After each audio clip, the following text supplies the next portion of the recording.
Dėkui, ponas pirmininkė. Pagrindinė problema, kurią mes šiandien svarstome, ką padaryti, kad ES pilietis galėtų pasinaudoti bendros rinkos privalumais ir finansų sektorijoje, kuris yra labai fragmentuotas. Kaip mes galėtume spręsti šią problemą? Yra 3 keliai, kuriais reiktų skęsti. Tai visų pirma, reiktų padidinti pačių vartotojų mobilumą. Kaip būtų galima padidinti vartotojų mobilumą? Tai visų pirma, reikėtų standartizuoti informaciją apie teikiamus produktus ir užtikrinti tų finansinių mažmeninių produktų kaštų skaidrumą, kad vartotojas galėtų pasirinkti per kokią nors priemonę, kad ir, kaip siūlė ponas Pitela, internetinę naršyklę. Mes nemanome, kad reikėtų standartizuoti visų produktų, todėl kad reikėtų atspindėti socialinius ir kultūrinius ir tradicijų skirtumus įvairiuose šalyse, todėl standartizavimas turėtų būti labai apibrėžtas. Kitas dalykas, mes galėtume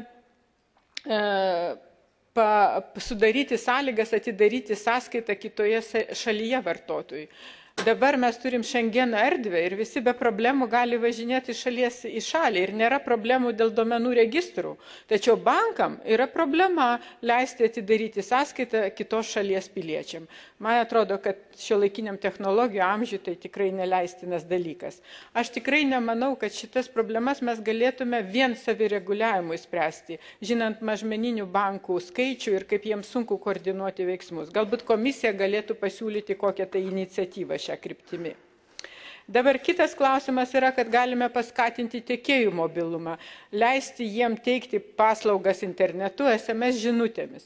Bet tokiu atveju reikėtų sutvarkyti finansinę priežiūrą prieš tai, žinoti, kas bus atsakingas, jeigu kažkas įvyks. Ir pabaigai aš poniai Kros norėčiau pasakyti, kad mes labai norėtume skaidrumą ir iš komisijos. Dėl tų mokesčių, kortelių mokesčių, jau dabar įvedami nauji mokesčiai, užbėgant už akių jūsų pasiūlymui. Ir vartotojai parduotuvėse tikriausiai nežino, kad kainos dar yra aukštesnės dėl to, kad bankai taikosi prie atseit būsimų naujų reikalavimų.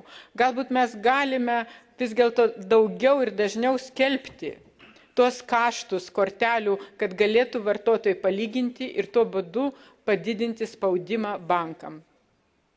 Dėkui.